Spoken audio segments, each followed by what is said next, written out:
Hello and welcome to Prime Investor, where we research and you profit. This is the 10th episode of Prime Q&A, where we answer our subscribers' queries. My name is Gaurav Menon, and today we have with us Aarati Krishnan.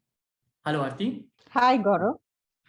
So in today's episode, we're going to focus on the RBI Retail Direct Platform. The first question, Aarati ma'am, is, can you introduce us to the platform? What makes this platform so special?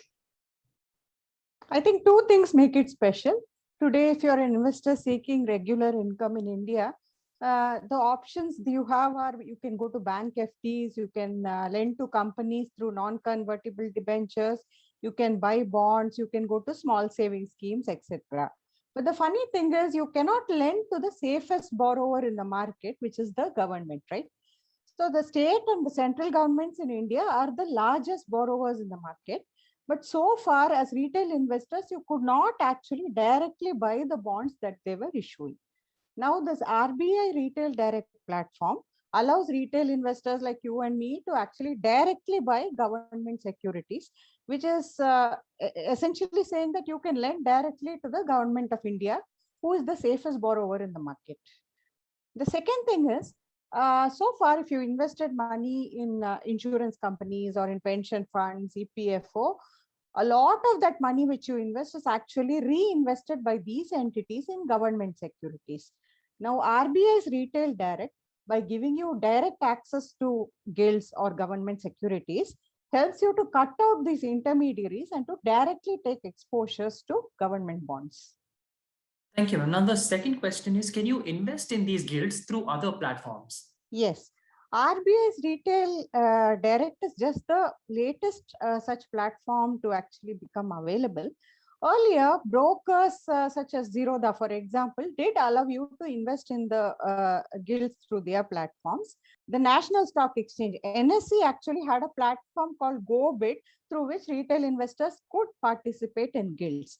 Now, RBS is just the latest in this series of platforms that allows you to directly access the gilt market. Thank you, ma'am. Now, the third question is, would you recommend an FD investor to also invest in gilts through this platform? Certainly, depending on his need and his understanding of the market. Now, bank FDs are a very simple product where you simply go to the bank and you choose a tenure that you like and you put in the money. Whereas when you invest in government bonds, you do need to understand the relationship between yields and bond prices. You need to get your timing right. So if you're able to get a grip on these aspects, you can definitely invest in the gilts through the RBI Direct Platform. All right. And speaking of time frame, what kind of time frame are we looking at for these instruments? Gilts are available in a wide variety of time frames. So once you log on to the platform, you will find that RBI periodically auctions of various types of securities. The first type is the treaty bill or the treasury bill. So whenever the government wants to borrow for 91 days, 182 days, or 364 days, these are odd numbers, but these are the days for which T-bills are issued. So when the government wants to borrow for these tenures, it issues something called treasury bills. Now, when the government wants to borrow for more than 1 year periods, it could be 1 year, 3 year, 5 year, 7 year, 10 year, going up to 40 years. So in those cases, the RBI issues dated government securities. So the tenures literally range from 91-day T-bills all the way to 40-year government securities. Similarly, state governments also which keep issuing securities which are called state development loans, and these again can go from 1 year all the way to 35 years. Apart from this, you're also allowed to invest in this sovereign gold bonds through this platform, which are typically for a 7-year period. All right, thank you, ma'am. Now, adding on to that question, what are some of the things that an investor should keep in mind while investing in this platform? There are 3 or 4 things. The first thing is that when you invest in gilts through a mutual fund, for example, it is a professional fund manager who chooses what gilts to direct your money into. Whereas here, since you're going direct, you will directly be picking the government security into which you want to invest. Now, this can involve 2 kinds of choices. The first, as we discussed, is the tenure. So you have to decide, do you want to invest for 91 days or do you want to invest for 30 years? Now, a simple way to solve this problem is to simply match the tenure to your financial goals. So if you want to park emergency money, or you have a goal coming up within 3 months, 4 months, you can put in the 91-day security. If you're looking for a retirement kind of an investment, then you can look to long-term security. So that is the first choice you will have to make about tenure. The second thing is you should be aware of interest rate risk. Now, with a government security, there is no risk that the government will default on its obligations, or the risk is really negligible.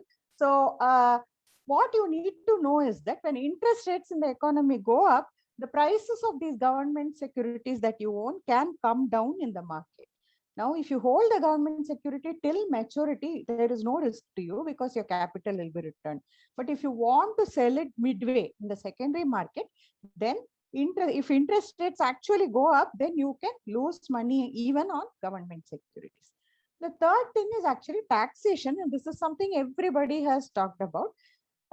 In a debt mutual fund, when you invest for 3 years or more, your returns are treated as capital gains and you get indexation benefit.